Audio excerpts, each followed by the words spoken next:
Sapna भाभीला. Hello मित्रांनो, माझे नाव विकास आहे आणि मी छत्तीसगड आहे. माझे वय 30 आहे आणि माझा बाबू 6.5 इंच लांब आणि 2.5 इंच जाड आहे आणि मी माझी गोष्ट तुम्हाला सांगतो. मी माझे शिक्षण पूर्ण करून भोपाळमध्ये एका कंपनीत नोकरी करू लागतो. माझ्या कंपनीचे काम मोबाईल थेटीवर बनवायचे होते आणि त्यामध्ये सर्व राज्यातले लोक काम करीत होते. काही त्याच राज्यातले होते आणि काही बाहेरच्या राज्यातले होते, पण मला तिकडे सर्वात जास्त भाव मिळत होता कारण मी माझ्या बॉसचा आवडता होती. मला तिकडे मॅनेजरची नोकरी मिळाली आणि तिथे खूप लोक काम करीत होते. तिथे एक शर्मा नावाची व्यक्ती काम करीत होती आणि ते MP ते महलचे रहिवासी होते. त्यांनी तिच्या आवडत्या मुलीबरोबर लग्न केले होते आणि त्यांची पत्नी गुजराती होती. मित्रांनी माझी त्यांच्या बरोबर खूप कमी वेळात खूप चांगली मैत्री जमली होती कारण त्यांचे वागणे माझ्या बरोबर खूप चांगले होते आणि त्यांच्या लग्नाला अजून 1 वर्ष झाले होते. मग एक दिवस त्यांनी त्यांच्या लग्नाच्या वाढदिवसासाठी मला त्यांच्या घरी आमंत्रण दिले. असे तर ते नेहमी ऑफिसच्या कामाने बाहेर असायचे, पण ते त्यांच्या लग्नाच्या वाढदिवशी घरी होते आणि त्यांनी मला त्यांच्या लग्नाच्या वाढदिवसाच्या पार्टीला जरूर यायला सांगितले. मी जेव्हा त्यांच्या पत्नीला पहिल्यांदा पाहिले तेव्हा त्यांच्या पत्नीला पाहून मी वेडा झालो. वाह, पार काय मस्त माल होती जी. ती त्या दिवशी साडीमध्ये होती आणि तिचे फिगर मसा सेक्सी होते. मी तिचे शरीर पाहून तिचा दिवाना झालो आणि तिला बारकाईने पाहत होती. माझी नजर पुन्हा पुन्हा तिच्या कापले असते. मग मी त्या दोघांना त्यांच्या लग्नाच्या शुभेच्छा दिली आणि ते सेक्सी मालचा हात हातात घेऊन तिला शुभेच्छा दिल्या. तिला हात वकताच माख्या शरीरात जणू करट गेला आणि ती खूप चांगल्या स्वभावाची होती. ती माझ्याकडे खूप प्रेमाने पाहत होती आणि माझे सतत तिला घुरून पाहणे तिला वाईट वाटत नव्हते आणि ती मला हसून उत्तर देत होती. मग ते लोक परत माझ्याकडे आले आणि माझ्या बरोबर बोलू लागले. त्या दिवसापर्यंत माझ्या मनात भाभीविषयी काही वाईट भावना नव्हती. मग मी काही वेळ तिथे थांबून परत माझ्या घरी आलो. मी तुम्हाला सांगितले की मी छत्तीसगड या आहे आणि माझ्या पराचे लोक हिवाळ्यात माझ्याकडे फिरायला येणार होते. मग माझ्या घराचे लोक 2 महिन्यासाठी माझ्याकडे फिरायला घेणार होते. माझ्याकडे त्या सर्वाच्या राहण्याची व्यवस्था नव्हती, म्हणून मी शर्माजीला म्हणालो की तुम्ही मला एखादी मोकळी रूम असेल तर सांगा. त्यांनी मला सांगितले की त्यांच्या रूमच्या जवळ एक रूम खूप दिवसांनी मोकळी आहे. तू म्हणालास तर तुला मी मिळवून देतो.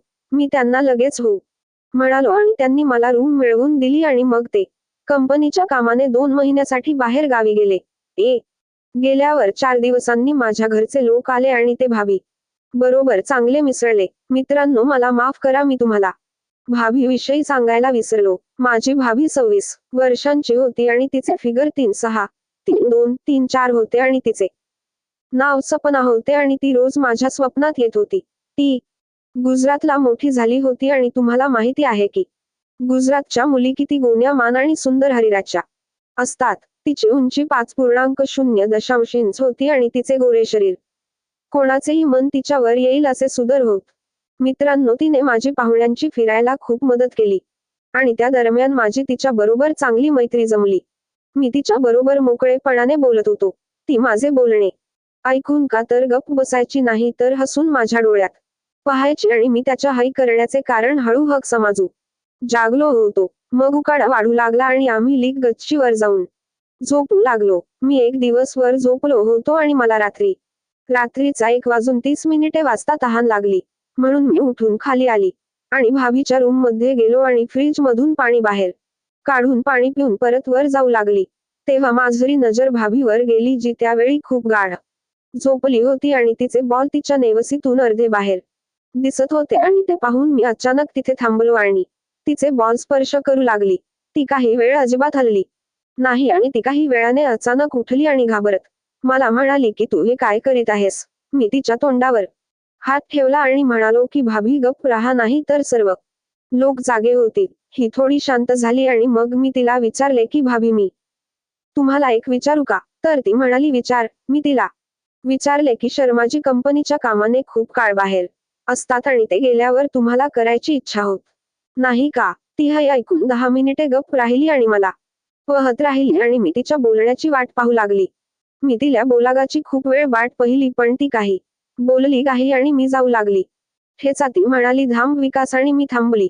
मग ती मला म्हणाली की मी शर्माजी शिवाय कधी कोणाचा काही विचार केला नाही, पण तू मला आज हे सर्व विचारून माझी करायची इच्छा खूप वाढवली आहेस, ज्यावर मी आता बघित कंट्रोल करून बसले होते. मी नेहमी माझा नवरा आल्यावर त्याच्या बरोबर खूप आनंदी राहते, पण से बाहेर गेले की मला खूप एकटे एकटे वाटते आणि मी सेगस साठी आतल्या आत जळत राहते. पण मी अजूनपर्यंत माझ्या मनातली गोष्ट कोणाला सांगितली नाही. मी नेहमी शांत राहिले आणि त्या आगीमध्ये जळत राहिले. सविता भाभी, आता UPI द्वारे पेमेंट करा. मग मी म्हणालो, सपना मी आहे ना तुझ्याजवळ, तुझ्या सर्व इच्छा पूर्ण करण्यासाठी. तू का इतकी टेन्शन घेत आहेस आणि मी तुला खूप प्रेम करेन. भाभी म्हणालो, चल लवकर पे. आणि मी तिच्या ओठावर किस करू लागलो. आम्ही 15 मिनिटे एकमेकाला किस केली आणि मग ती मागे सरकली आणि म्हणाली, बस आज एवढे पुरे झाले. चाकीचे कोणी नसेल तेव्हा करायचे. मग मी तिथून निघून गेलो. मग काही दिवसांनी माझ्या घरचे लोक परत गेले आणि मी त्यांना स्टेशनवर सोडून परत माझ्या रूमवर आली. मी दमलो असल्याने जेवण करून मी झोपायला गेली. पण माझी इच्छा अजून तिला कवायची होती. पण त्यावेळी तिच्या घरी कोणी विहुणी आले होते आणि मी झोपलो. रात्री 1 वाजता माझ्या घरचा दरवाजा वाजला आणि मी पाहिले तर तिथे भाभी उभी होती. ती मला म्हणाली, काय झोपलास का? मी म्हणाली, नाही, असेच पडली होती. मग ती म्हणाली, से आज तुझ्या जितक्या इच्छा आहेत त्या सर्व मला जवून पूर्ण कर. आणि मी पटकन तिच्या बरोबर तिच्या रूम मध्ये गेलो आणि आत जाऊन मी तिला मागून पकडले आणि तिला किस करू लागली आणि ती पण मला पूर्ण साथ देऊ लागली. मग मी म्हणाली की भाभी, आज मी तुझी पपई फाडून टाकणार आणि तुला खूप खुश करेन आणि तुझी तहानलेली पपई शांत करेन. तेव्हा ती म्हणाली, हे माझ्या राजा, आज मी तुला माझी हार घालते. आणि मला सारे सुख दे. तुझा भाऊ तर नामर्द आहे आणि त्याने मला आजपर्यंत सुख दिले नाही. आजपासून मी तुझी रडी बनून राहेन. तू मला कधी पण दिवसा रात्री जेऊ शकतोस. मी तुला कधी नाही म्हणणार नाही. पण मला आता लवकर ठोक आणि मला शांत कर. ती माझा हात पकडून बेडरूम मध्ये घेऊन गेली. तिने मला बेडवर ढकलले आणि माझी पेंट काढून टाकली आणि चड्डी वरून बाबू दाबू लागली. तिने चड्डी काढून टाकली आणि माझा जण कुरवाळू लागली. माझा बाबू 6 इंच लांब आणि 2 इंच जाड होईल. काही वेळ बाबू दाबून ती माझ्यावर चढली आणि माझे ओठ चोकू लागलं. तिने माझी टी-शर्ट काढून टाकली. मी तिच्या समोर पूर्ण नाडा होतो. मी तिला झोंपवले आणि मी वर आलो. मी तिचे ओठ चोकू लागलो. ती पण मला साथ देत होती. काही वेळाने तिने माझी जीन्स काढून टाकली आणि टी-शर्ट काढून टाकली. आता ती फक्त आणि पेट घालून होती. माझा एक हात सी बॉल दाबत होता आणि दुसरा हात तिची पपई पासत होता. मी तिची आणि पेट पण काढली आणि ती समोर पूर्ण नाडी उभी होती. तिची पपई एकदम स्वच्छ होती. ती म्हणाली, तू माझी पपई आणि बॉल पोकून तू आज सर्व रस झाडून टाक. आता मी दोन्ही हाताने बॉल दाबू लागलो आणि ती छछ करीत होती. आता मी तिचे बॉल तोंडात टाकून पोकत होतो आणि माझा बाबू तिच्या पपईला स्पर्श करीत होता. काही वेळ तिचे बॉल चोकून मी तिच्या पायांच्या मध्ये आलो होतो आणि मग तीच उशीर माझे तोंड ठेवून मी तिची पपई चाटीत होतो. हा आत्मसाक्षात्काराचा भरणा आहे. करू लागली आणि जोरात येस फाडून टाक. माझी पपई आत फाडून दे. तिला आज सोडू नको. खाऊन टाक. तिला खाज मिटव. तिची सोडू नको. तिला पूर्ण खाऊन टाक. विने तिच्या दोन्ही हाताने माझे डोके पपईत दबले होते. ती खूप तापली होती आणि मी पण अजिबात उशीर न करता माझा बाबू तिच्या पपईवर ठेवला आणि आत मुसबला जाणी तिची पपई पहू लागली. मी एक बाजूला बाबू टाकून मुच्ची जवत होतो आणि एका बाजूला तोंडात घेऊन तिचे बॉल चोकत होतो. ही ओरडू लागली, आणि जोरात येस आणि जोरात मी येणार आहे. फाडून दे माझी पपई. मी मग 5 ते 6 ठपके मारले आणि मी आणि ती एकदम पाणी सोडले. मी तिच्या पपईतच पाणी सोडले आणि मी तिच्यावर होऊन राहिलो. मग 5 मिनिटाने तिने मला बाजूला व्हायला सांगितले. ती उठून बाथरूम मध्ये गेली आणि मी पण मागे पोचलो. ती सुरू करीत होती आणि मी पण सुरू करू लागली. मग मी पाण्याने तिची पपई धुतली आणि तिने माझा बाबू चुटला. मग मी तिचे गाऊन काढून टाकले आणि तिने माझी टी-शर्ट आणि निवर काढून टाकले. आम्ही बेडवर पूर्ण खडे होती. मी तिला बेडवर झोपवले आणि तिच्या पपईत बोट घालू लागली. मी 2 बोटाने तिची पपई जडू लागली. ती करीत होती. मग मी तिच्या पपईत जीभ घातली आणि ती चाटू लागली. ती करत होती आणि मी मस्त पपई चाटत होतो. ती आई येस करीत होती. ती तिची जोराने वर खाली करून तिची पपई माझ्या जिभेने चाटून घेत होती. तिने माझे डोके पपईवर जोराने दाबून धरले होते. ही काही वेळाने कडक झाली आणि तिने पाणी सोडले आणि ती म्हणाली, बास आता केस कर प्लीज. आता मी ओके. मी पूर्ण मंत्रमुग्ध झालो आणि माझा बाबू एकदम लोखंडा सारखा ताठून उभा झालेला होता. आता तिने माझी शर्टांची बटणे उघडली आणि तिने ती काढून टाकली. मग तिने माझी पेंट काढून टाकली. मी आता फक्त चड्डी घालून होतो. तिने जसे चड्डी काढून टाकली तसे तिचे तोंड उपडेच्या उपडे राहिले. माझा 7 इंच बाबूराव तिच्या समोर नाचत होता. मी तिला बाबूराव तोंडात व्यापला सांगितले. ती थोडा विचार मी तोंडात घ्यायला तयार झालो. आता आम्ही आहोत पोझिशन मध्ये आलो. ती माझा बाबू प्रेमाने चोखत होती आणि मी तिची पपई चाटत होतो. असे आम्ही 15 मिनिटे चोखत राहिलो. पावेळी मी 1 वेळा आणि तिने 2 वेळा पाणी सोडले होते आणि मी तिचे पाणी पिऊन टाकले होते. आता मी तिच्या पायांच्या मध्ये आलो आणि तिची पपई कुरवाळू लागलो. मग मी माझे बोट तिच्या पपईत घालायचा प्रयत्न करू लागली आणि ती धडपडू लागली आणि मी तिला कसे तरी समजावून एक बोट आत टाकते. तिची पपई खूप टाईट होती. मग मी हळूहळू बोटात बाहेर करू लागली. तिला खूप मजा येत होती.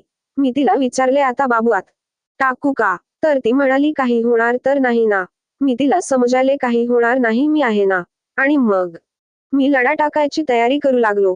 मी खूप सारे थूक लावून बाबू सेंट केला आणि एक जोरदार धक्का मारला. ती इतकी जोराने ओरडली की मी एकदम घाबरली. माझा अर्धा बाबू तिच्या पपईत घुसला होता आणि ती रडत मला विनंती करू लागली की काढून टाक प्लीज, मला खूप जास होतो आहे. ती बिगर पाण्याच्या माठासारखी तडफडू लागली, पण मी तिचे काही ऐकले नाही आणि माझा बाबू पण बाहेर काढला नाही. पण मी काही वेळ थांबून तिला किस करू लागली आणि तिचे मम्मे दाबू लागली. असे केल्याने ती थोडी शांत झाली आणि मी परत एक धक्का मारला, पण यावेळी ती ओरडू शकली नाही. कारण मी तिचे तोंड दाबून धरले होते. पण तिच्या डोळ्यातून पाणी बाहेर येऊ लागले आणि थोडा वेळ थांबून मी बाबूरावात बाहेर करायला सुरुवात केली. त्यामुळे तिला हळूहळू मजा येऊ लागली आणि ती मला साथ देऊ लागली. अंदाजे 10 मिनिट ठोकल्यावर तिने पाणी सोडले. पण मला अजून वेळ होता आणि मी जोराने ठके मारायला सुरुवात केली. ती आनंदाने ठोक, मला ठोक प्लीज, आणि जोराने ठोक. मी उम्मोचा एस, मी हार्डेस औरुछ उम्मम जब मला जय जोरात असे म्हणू लागली. मी जोराने तिला ठोकत होती आणि पूर्ण रूम मध्ये आमच्या जवळण्याचा आवाज येत होता आणि फच फच आणि मग काही वेळाने ती कडक झाली आणि मग लीने पाणी सोडले. पण माझे पाणी अजून निघाले नव्हते आणि मी तिला धक्के देऊन ठोकत राहिली. मग मी 15-20 ठके दिले आणि तिच्या पपईत माझे पीर्ष सोडले.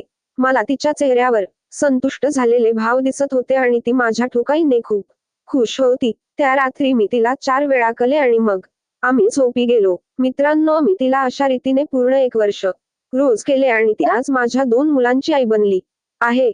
पण तिच्या पतीला अजून माहिती नाही की त्या मुलाचा बाप मी आहे.